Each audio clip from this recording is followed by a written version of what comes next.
राजकीय वातावरण तापू लागलेलं आहे। भाजपाच्या उमेदवार जया राऊत यांनी देहू रोडच्या मामुर्डी गावात ग्रामदैवत भैरवनाथ मंदिरात जाऊन दर्शन घेत प्रचाराचा नारळ फोडलाय आणि यावेळेला भव्य रॅली काढत जोरदार शक्ती प्रदर्शन करण्यात आलंय। सोलापुरात एमआयएम पक्षाने काँग्रेसला धक्का दिलाय। काँग्रेसने जाहीर केलेल्या उमेदवारांनी एमआयएम मध्ये प्रवेश केलेला आहे। फिरदौस पटेल यांना प्रभाग क्रमांक 16 मधून काँग्रेस पक्षाने उमेदवारी जाहीर केलेली होती, मात्र तरी सुद्धा फिरदौस पटेल यांनी एमआयएम पक्षामध्ये प्रवेश केलाय। एमआयएम नेते फारुख शाब्दी यांच्या उपस्थितीमध्ये हा पक्षप्रवेश पार पडलाय। राष्ट्रवादी शरद पवार पक्षाकडून सोलापूर महानगरपालिकेसाठी उमेदवारांची पहिली यादी जाहीर करण्यात आलेली आहे। शरदचंद्र पवार पक्ष सोलापुरात 20 जागा लढवणार आहे, तर पहिल्या 6 उमेदवारांची यादी जाहीर करण्यात आली आहे। रत्नागिरीत शिवसेना उभाटा पक्षामध्ये फूट पडलेली आहे। माजी खासदार विनायक राऊतांवरती उपजिल्हाप्रमुख सचिन आंब्रे यांनी टीका केली आहे। विनायक राऊत शिवसेना उभाटा पक्षाला संपवण्याचा प्रयत्न करतायत असा आरोप सचिन आंब्रे यांनी केला आहे। डोंबिवलीमध्ये मोठ्या संख्येने तरुणांनी मनसेमध्ये पक्षप्रवेश केलेला आहे। भाजप आणि शिवसेनेच्या फोडाफोडीच्या राजकारणाला कंटाळून पक्षप्रवेश केल्याचं तरुणांनी म्हटलं आहे। उल्हासनगरमध्ये शिवसैनिकांनी संताप व्यक्त केलेला आहे। पक्षात आयात नको, स्थानिकांना उमेदवारी देण्याची मागणी केलेली आहे, तर 500 पेक्षा अधिक पदाधिकारी राजीनामा देण्याच्या तयारीत असल्याची माहिती आहे। चंद्रपूर महानगरपालिकेसाठी ठाकरेंची शिवसेना आणि वंचित बहुजन आघाडीच्या युतीची घोषणा करण्यात आलेली आहे। दोन्ही पक्ष महानगरपालिकेत समसमान जागा लढवणार आहेत। काँग्रेसकडून सन्मानजनक वाटा न दिल्यामुळे आम्ही युती करत असल्याचं म्हणत दोन्ही पक्षांची काँग्रेसवरती टीका बघायला मिळते। अशोक चव्हाण यांना भाजप हिरवा करायचा आहे असं वक्तव्य प्रताप पाटील चिखलीकरांनी केलेलं आहे, तर एमआयएमशी माझा संबंध नसल्याचं स्पष्टीकरण अशोक चव्हाणांनी दिलं आहे, तर त्यांना उमेदवार मिळत नसल्याचं दुर्दैव असल्याचाही टोला त्यांनी लगावला आहे।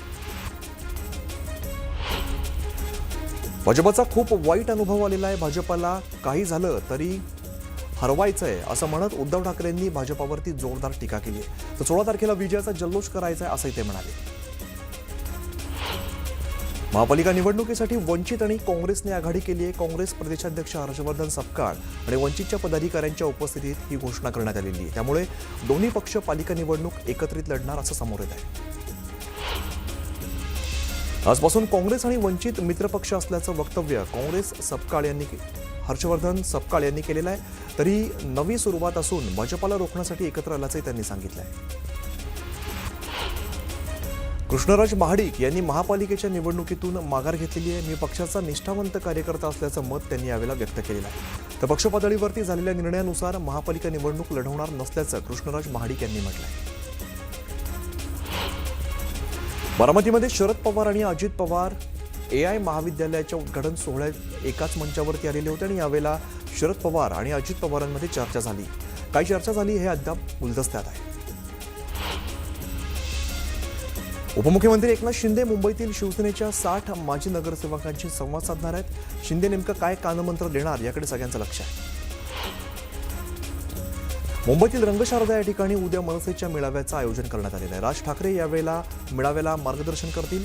उद्या सकाळी 9:30 वाजता होणाऱ्या मेळाव्यात मुंबईतील सर्व पुरुष आणि महिला पदाधिकाऱ्यांना उपस्थित राहण्याचं आवाहन करण्यात आलं आहे। मुंबईतील सर्व विभाग प्रमुख, शाखा प्रमुख आणि लोकप्रतिनिधींनी उद्धव ठाकरेंनी बैठक बोलवलेली होती। शिवसेना भवनात या बैठकीचं आयोजन करण्यात आलेलं होतं। ठाकरेंनी यावेळेला मार्गदर्शन केलं आहे। अहिल्यानगर महापालिका निवडणुकीसाठी महायुतीतील जागा वाटपाचा तिढा कायम आहे।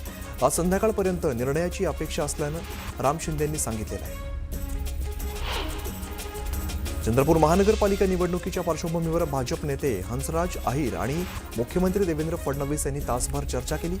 चंद्रपुरात सुधीर मुनगंटीवार आणि किशोर जोरगेवार यांच्यातील वाद चव्हाट्यावरती आलेला आहे, त्यामुळे चंद्रपूरच्या राजकीय परिस्थितीवरती यावेळेला अहिर आणि फडणवीसांमध्ये चर्चा झाल्याची माहिती आहे।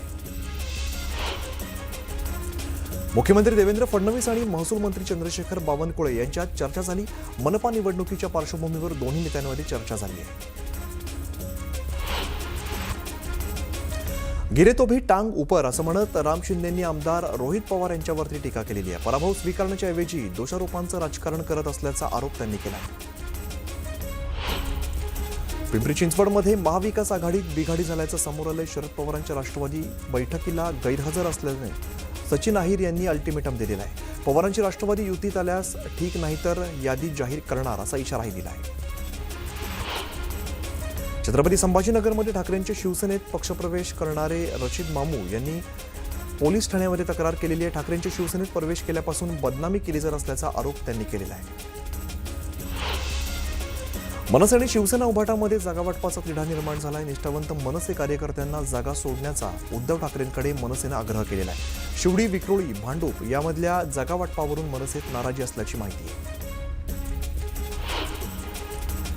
पुण्यामध्ये महाविकास आघाडीची आज पुन्हा बैठक होणार आहे. तीनही प्रमुख पक्ष प्रत्येकी 50 जागा लढवणार असल्याची माहिती सूत्रांनी दिली.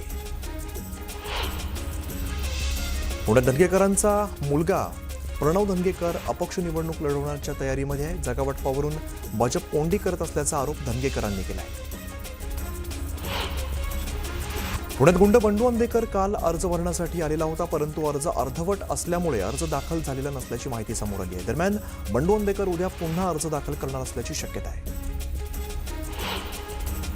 बारामतीतल्या Sharad Pawar centre of excellence in artificial intelligence विभागाच्या नूतन इमारतीचं उद्योगपती अदानींच्या हस्ते उद्घाटन झालं. कार्यक्रमस्थळी रोहित पवार, अजित पवार आणि अदानी एकाच कारमधून दाखल झाले. कल्याणमध्ये आमदार सुलभा गायकवाडांच्या कार्यालयामध्ये भाजप कार्यकर्त्यांनी गोंधळ घातलेला आहे. जागावाटपानंतर स्वबळावरती निवडणूक लढवण्याची मागणी कार्यकर्त्यांनी केली आहे. मालेगाव महानगरपालिका प्रशासनाचं ढिसाळ नियोजन समोर आलेलं आहे. महापालिका निवडणुकीत 4 महिन्यांपूर्वी निधन झालेल्या शिक्षकाची केंद्र क्रमांक 48 साठी मतदान अधिकारी म्हणून नियुक्ती करण्यात आलेली आहे. दीपक आबा पांढऱ्या पायाचे असल्याचं शहाजी बापू पाटलांनी म्हटलेलं आहे. ते जिथे जातील तिथे पराभव होत असल्याचं म्हणत शहाजी बापू पाटलांनी टोला लगावला आहे. बारामतीमध्ये शरद पवारांच्या निवासस्थानी स्नेहभोजनाचं आयोजन करण्यात आलेलं होतं. स्नेहभोजनाला गौतम अदानी, अजित पवारांसह संपूर्ण पवार कुटुंबीय उपस्थित होते. कृषी मंत्री दत्तात्रय भरणे यांच्या हस्ते इंदापुरात विजयी नगरसेवक आणि नगराध्यक्षांचा नागरी सत्कार करण्यात आला. नवनिर्वाचित 14 नगरसेवकांसह नवनिर्वाचित नगराध्यक्ष भरत शहा यांचा नागरी सत्कार करण्यात आला आहे. भाषेवरून मारहाण केल्यास जशास तसं उत्तर देणार असल्याचं वक्तव्य निलेशचंद्र जैन मुनींनी केलेलं आहे. भाषेच्या नावावरती जर मारवाडी किंवा अमराठी बांधवाला हात लावला तर ते सहन केलं जाणार नसल्याचं ते म्हणाले. एमआयडीसीतील घातक केमिकल्सवरून ठाकरेंची शिवसेना आक्रमक झालेली आहे. प्रदूषण होणार नाही याची उद्योगमंत्री सामंतांनी जबाबदारी घेण्याची मागणी केलेली आहे. तर लोटे एमआयडीसी स्थानिकांचं आरोग्य धोक्यात आल्याचा आरोप सुद्धा केलेला आहे. खोपोलीमधील मंगेश काळोखे यांच्या हत्येप्रकरणी हल्लेखोरांच्या निषेधार्थ रायगड जिल्ह्यामध्ये ठिकठिकाणी शिवसैनिकांकडून निषेध व्यक्त करण्यात आलेला आहे. काळोखे यांची हत्या राजकीय सुडापोटी करण्यात आल्याचा आरोप शिवसैनिकांनी केला आहे. अलिबाग वडखळ मार्गावरती मोठी वाहतूक कोंडी झाली आहे. नववर्षाच्या स्वागतासाठी मोठ्या संख्येने पर्यटक अलिबागच्या दिशेने जात असल्यामुळे वाहनांच्या लांबच लांब रांगा लागल्या. त्यामुळे वाहनधारकांना मनस्ताप सहन करावा लागतोय. मुंबई उपनगरी रेल्वे आणि लांब पल्ल्याच्या गाड्यांमधून सर्वसामान्यांचा सुकर आणि सुरक्षित प्रवासासाठी मध्य आणि पश्चिम रेल्वेने राष्ट्रीय योजनेच्या अंमलबजावणीला सुरुवात केलेली आहे. नव्या मेगा टर्मिनसच्या बांधणीसह विद्यमान टर्मिनसमध्ये फलाट विस्तार आणि नव्या मार्गिका उभारण्यात येत आहेत. त्यामुळे 2030 पर्यंत मध्य आणि पश्चिम रेल्वेवरती नव्या 749 लोकल फेऱ्या आणि 133 नव्या मेल एक्सप्रेस सेवेत येणार आहेत.